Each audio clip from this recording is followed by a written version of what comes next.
তা আমাদের এই একাদশীতে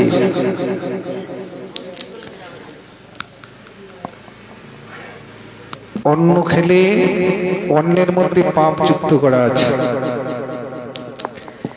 এই অন্নের মধ্যে পাপকে আশ্রয় করেছে। ভগবান অন্নের মধ্যে কেন পাপকে রাখলেন? পাপ একদিন ভগবানের কাছে গিয়ে বলেছিল, হে প্রভু, তুমি এমন জায়গায় আমাকে স্থান দিলে যেখানে অন্যায় অত্যাচার মারামারি, সেই জায়গায় পাপের স্থান। তুমি একটু ভালো জায়গা দিলে না। ভগবান বললেন, ওরে পাপ, তুই কোন জায়গা চাস? যেমন তুমি একটা বিচার করে দাও। তখন ভগবান বললেন, ঠিক আছে, তোমাকে আমি একটা জায়গা দিচ্ছি, সেটা হলো অন্নের মধ্যে। যাও, তুমি অন্নের মধ্যে প্রবেশ করো, যারা অন্ন খাবে তারা পাপই খাবে। দেবতারা শুনে অবাক হয়ে গেল, প্রভু এটা কি কর্ম করলে? পাপ কি অন্নের মধ্যে স্থান দিল? এই পৃথিবীর মানুষ সবাই তো অন্ন খায়, অন্ন না খেলে থেকে বাঁচতে পারে না, তাহলে এরা অন্ন না খেয়ে পাপই খাবে? দেবতারা সকল ছুটে গিয়ে ভগবানের কাছে গিয়ে বলছে, হে প্রভু, এই পাপকে অন্নের মধ্যে স্থান দিয়েছ, কিন্তু এই পৃথিবীর মানুষ অন্ন আর খাবে না, এখন থেকে পাপই খাবে, এটা কি করেছে? ভগবান বললেন, ওরে দেবতা, আমি যে অন্নের মধ্যে পাপকে জায়গা দিয়েছি, ওই সারা বছরের জন্য নয়, এই 30 দিনে 1 মাস, 30 দিনে এই অন্নের মধ্যে পাপ থাকতে পারবে না। এই 30 দিনের মধ্যে যেদিন একাদশী হবে সেই দিন এই অন্নের মধ্যে পাপ যুক্ত হবে, আর বাকি যা হবে তার মধ্যে পাপ থাকতে পারবে না। তাই গৌতমানন্দে হরে হরে বল। এই জন্য একাদশী দিন পাপ যুক্ত করা আছে অন্নের মধ্যে। আর একাদশীর দিন যদি জীব হত্যা, অনেকে তো হচ্ছে, যারা একাদশী করে তারা তো করে, যারা করে না তারা তো জীব হত্যা করে খায়, তাদের কি হয়?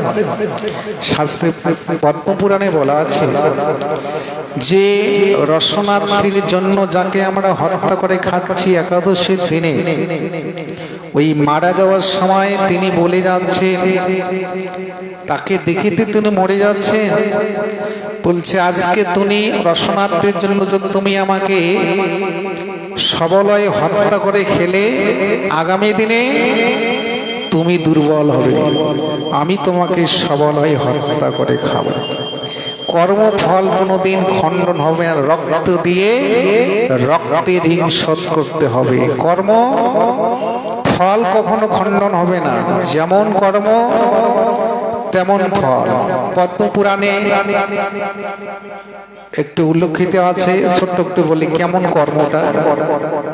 একজন ব্রাহ্মণ কাশীধাম গিয়ে তিনি অনেক বিদ্যা অর্জন করেছে, তিনি সাধন সিদ্ধি করেছে। এখন কাশী থেকে বাড়িতে ফিরছে, রাজার কাছে গিয়ে বলছে, রাজামশাই, আমি তো অনেক বিদ্যা অর্জন করেছি। তখন রাজা বললেন, তাহলে আপনি এক কাজ করুন, আমার মন্ত্রী হয়ে যান। ও বলছেন, না, আমার মন্ত্রীর কোনো প্রয়োজন নেই, কারণ আমি যে বিদ্যা অর্জন করেছি কৃষ্ণ ভক্তি বিদ্যা, আমি ওই মন্ত্রী হতে চাই না। তবে তুমি যদি তোমার রাজ্যে রাখতে চাও, তাহলে একটা মন্দিরে আমাকে পূজারি রেখে দাও। তখন কি করলেন, রাজা মন্দির বানিয়ে, রাধা গোবিন্দর মন্দির বানিয়ে তাকে পূজারি হিসাবে রাখলেন, প্রতিদিন ওই মন্দিরের পূজা করে। এই রাজার একটা ছোট্ট সন্তান, আদরের ছেলে, ওই ছেলেটা ধীরে ধীরে বড় হয়, আর ওই ব্রাহ্মণ পূজা আদি করে। এখন রাজার ছেলে যুবক হয়ে গেল, এখন বিয়ে দিতে হয়।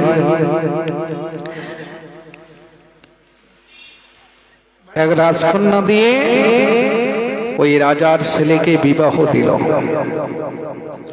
দেখুন কিরকম কর্মফল। বিবাহ দেওয়ার পর যে বাসর রাত, এই বাসর রাতে যে রাজপুত্রকে বিবাহ দিয়েছে, ওই রাজকন্যা রাত্রিবেলায়, রাত্রি 12টার সময়, রাজপুত্র তো ঘুমিয়ে গেছে, 12টার সময় উনি কি কি যেন খুঁজতেছে ঘরের মধ্যে। খুঁজতে খুঁজতে খাটের তলায় অনেক কিছু বস্তু পেলেন, সোনার তলোয়াল, রূপার তলোয়াল, অনেক কিছু। এগুলি তুলে তুলে দেখতেছে। এবার দেখতে না দেখতে ওই সোনার যে তরোয়াল অস্ত্র, ওটা হাত থেকে ফসকে পড়ে গেছে। কার গলায়? রাজকুমারের গলা। যেই গলায় পড়ে গেছে 2 খণ্ড হয়ে গেছে। এখন তো সর্বনাশ, আমি কি করলাম? আমি স্বামী হত্যা করে ফেললাম। আর সাধুরা তো কি করে, ভোর 4টার সময় স্নান করতে হয়।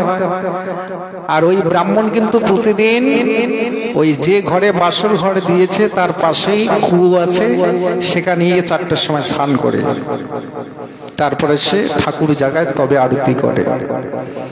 এবার ভোর 4টা বেজে গেছে।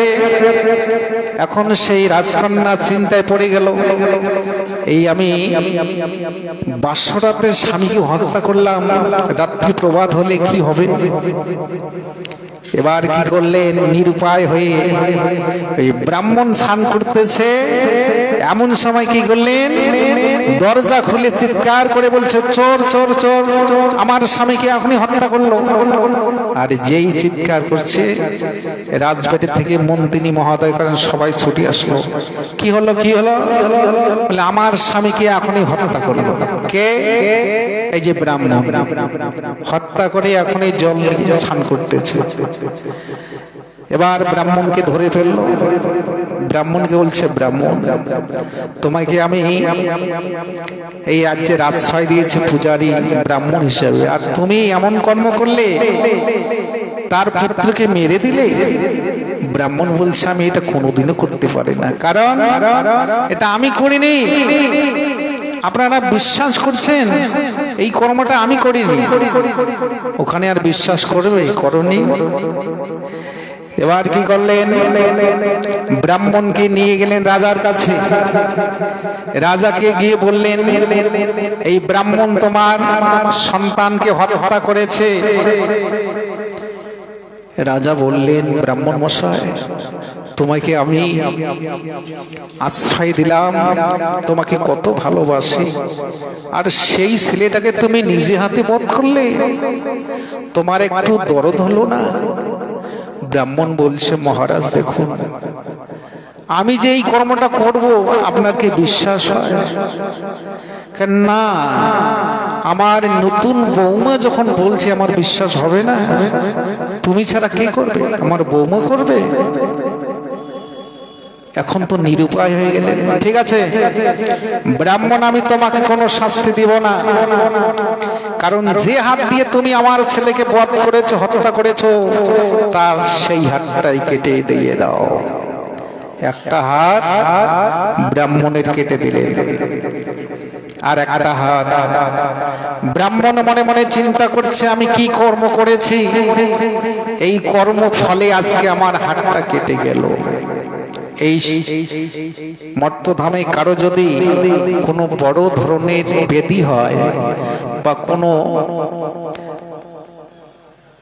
যন্ত্রণা হয়, এটা দেখবেন পূর্বের কর্মফল।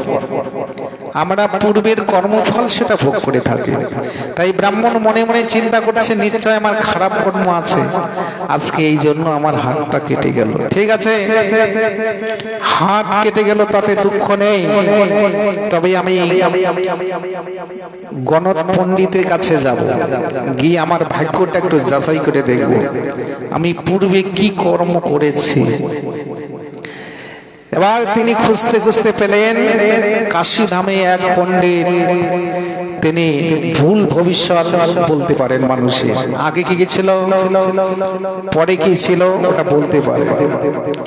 খুঁজতে খুঁজতে সেই পণ্ডিতের বাড়িতে গেলেন।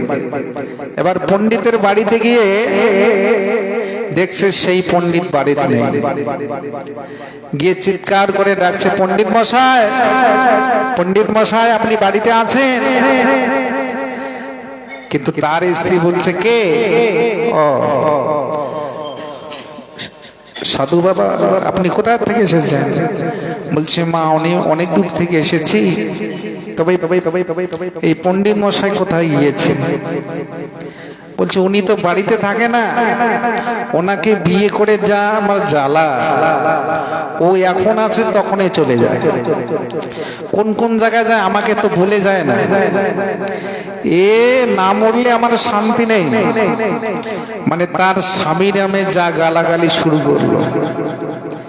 সেই ব্রাহ্মণ মনে মনে বলছে, আমি যে দুঃখী, তার চেয়ে দুঃখী হচ্ছে এই ব্রাহ্মণ। এনার নামে যা গালাগালি করছে সেটা আমি শুনছি। এবার ব্রাহ্মণ গ্রামে গেছে ঘুরতে, ব্রাহ্মণ চলে আসলে, ব্রাহ্মণ এসে পণ্ডিত এসে বলছে, ব্রাহ্মণ মশাই, আপনি কোথা থেকে এসেছেন? বলছে, আমি তো বহুদূর থেকে এসেছি আপনার কাছে, কারণ একটা ভাগ্য পরীক্ষা করতে। আপনি নাকি ভুল ভবিষ্যৎ জানতে পারেন, বলতে পারেন। বলছে, হ্যাঁ পারি তো। তখন বলছে, আপনি যে পণ্ডিত সেটা তো আমি জানি, কিন্তু আমি তো দুঃখী, আমার চেয়ে দুঃখী আপনি। কেননা যাকে আপনি বিয়ে করেছেন, আপনার সম্বন্ধে যা আমাকে বলল, আমি মনে হয় শান্তিতে আছি, তার থেকে আপনি আরো অশান্তিতে বাস করছেন মনে হয়। তখন সে পণ্ডিত কি বলল, যে ওটা আমার কর্মফল, যাকে আমি বিবাহ করেছি আমার স্ত্রী নয়, ওটা আমার কর্মফল, ওটা কর্মফলে আমি পেয়েছি। পূর্ব জন্মে উনি ছিল একটা গাধা আর আমি ছিলাম একটা কাক। এই গাধার পিঠে একটা ঘা হয়েছিল, আর আমি কাক ঘা খেতে ভালোবাসি। প্রতিদিন তার পিঠে পড়ে ঘা খায়, ঘা খেতে খেতে গর্ত হয়ে গেছে, আর ঠোঁট এমন ভাবে হাড়ের মধ্যে ঢুকিয়ে গেছে, ঠোঁট আর বার করতে পারেনি। ওই পর্যন্ত গাধাও মরে গেছে, আমি যে কাক আমিও মরে গেছি, দুইজনেই এক টাইমই মরে গেছি। এই জন্য পরবর্তীকালে আমরা দুইজনে স্বামী স্ত্রী হলাম। ওটা আমার স্ত্রী নয়, ওটা আমার কর্মফল। ও, কর্মফল। আচ্ছা, আমি যে তোমার কাছে এসেছি, আমি এত ভালো ভালো কর্ম করলাম, আমার যে হাতটা কেটে দিল, ও ওটাও আপনার কর্মফল। আপনি এই জন্মের আগের জন্মে একজন সাধু ছিলেন, কারণ আপনার হাতটা কাটার উদ্দেশ্য কি হলো, যে রাজার ছেলে এবং তার নতুন বউ রাজকুমারী, আপনি একজন সাধু ছিলেন। যে রাজার ছেলে উনি ছিলেন একজন কসাই, উনি গরু কাটত। ইনি ওই গরু নিয়ে যাচ্ছিলেন, গরুটা হাত থেকে ছুটে গেছে, আপনার সামন দিয়ে চলে গেছে, আপনি কিন্তু লক্ষ্য করেছেন। কিন্তু ওই কসাই এসে তোমাকে জিজ্ঞাসা করেছিল, আপনি কি একটা গরু দেখেছেন? তুমি কিন্তু মুক্তি কোনো কথা বলোনি, হাত দিয়ে দেখিয়ে দিয়েছো এই দিকে। আর কসাই ওই দিকে ছুটে ছুটে গিয়ে গরুটাকে ধরে নিয়ে এসে বধ করেছে। এই জন্য যে হাত দিয়ে তুমি দেখিয়ে দিয়েছো ওই হাতটা কেটে গেল, আর যে কসাই গরুটাকে নিয়ে এসে বধ করলো তিনি হলেন রাজকুমার, আর যাকে বধ করেছে গরু তিনি হচ্ছেন রাজকুমারী। কারণ তখন ওইকে বধ করেছে, আজকে রাজকুমারী হয়ে তার হাত থেকে অস্ত্র পরে তিনি এমনিতে বধ হয়ে গেলেন। নিতাই গো প্রেমানন্দে হরি হরি বল। এই জন্য কর্মফল কোনদিন খণ্ড হবে, যেমন কর্ম তেমন ফল। ভালো কর্ম করলে ভালোই পাবো, খারাপ কর্ম করলে খারাপ জায়গায় চলে যাব। ভালো করুন, ভালো জায়গায় যাবেন। তাহলে ভালো কর্ম কোনটা, খারাপ কর্ম কোনটা, কি করে জানবো? এটা জানতে গেলে সাধু সঙ্গ করব। সাধু সঙ্গ করলে আমাদের জানা যাবে কোনটা সৎ কোনটা অসৎ। এই জন্য সাধু সঙ্গের মধ্যে সবকিছু আমরা জানতে পারবো। চৈতন্য মহাপ্রভু সব শাস্ত্রের মধ্যে লিপিবদ্ধ করে গেলেন। সাধু সঙ্গ, সাধু সঙ্গ সর্বশাস্ত্রে কয়, লবমাত্রে সাধু সঙ্গে সর্বসিদ্ধি হয়। আমরা যদি অল্প একটু সাধু সঙ্গ করি, সাধুর পরশে, সাধুর কৃপায় সব মনোবাসনা আশা সিদ্ধি লাভ হয়ে যায়। সাধুর এত কৃপা, সাধুর মহিমা। সাধুগুরু বৈষ্ণবের কৃপা বিনা কোনো কার্য সিদ্ধি নয়। কৃষ্ণ কৃপা দূরে রহুক, সংসার না যায় ক্ষয়। তাহলে এই সংসারে যা কিছু আমরা সুখ দুঃখ পাচ্ছি সব কর্মের ফলে। এই জন্য কর্ম শ্রেষ্ঠ, কর্মেই মহান, কর্মেই, এই কর্মের দ্বারাই মানুষ নরকে যায়, কর্মের জন্য মানুষ গোলক বৈকুণ্ঠে চলে যায়। জয় জয় নিতাই গৌর প্রেমানন্দে হরে হরে বল। তাই অল্প একটু কে যেন একাদশী মহিমা বলেও শেষ করে দেই। তো এই পুত্রদা একাদশী কে পালন করেছিল? যে একজন রাজা, চন্দ্রঘন নামে একজন রাজা ছিলেন, তার কোনো সন্তানাদি ছিল না। তিনি মনে মনে দুঃখ প্রকাশ করেছিলেন যে যার সন্তান নেই তাকে মৃত্যুর পরে কে পিণ্ড দান করবে, কে পিণ্ড দান করবে, এই চিন্তা করেছিলেন। আমার তো কোনো সন্তানাদি হলো না, এই জীবন রেখে লাভ কি? তিনি এটা মনে মনে ভাবনা করে বলছে আমি এই প্রাণ হত্যা করব। কিন্তু একবার ভাবলেন যে আমি এই প্রাণ যদি আত্মহত্যা করি তাহলে আত্মহত্যা মহাপাপ, এটা করা যাবে না। এমন সময় অঘটন পটিওটি সব ভগবান, ভগবানের ইচ্ছা ইচ্ছা, মানুষের ইচ্ছা ইচ্ছা নয়। মানুষের বুদ্ধি কে যোগায়? ভগবানই যোগাই দেয়। যেটা ভালো খারাপ সেটা ভগবানই মাথার মধ্যে ঢুকিয়ে দেয়, পরিকল্পনা করিয়ে দেয়, ওটা ভগবানের ইচ্ছা হয়।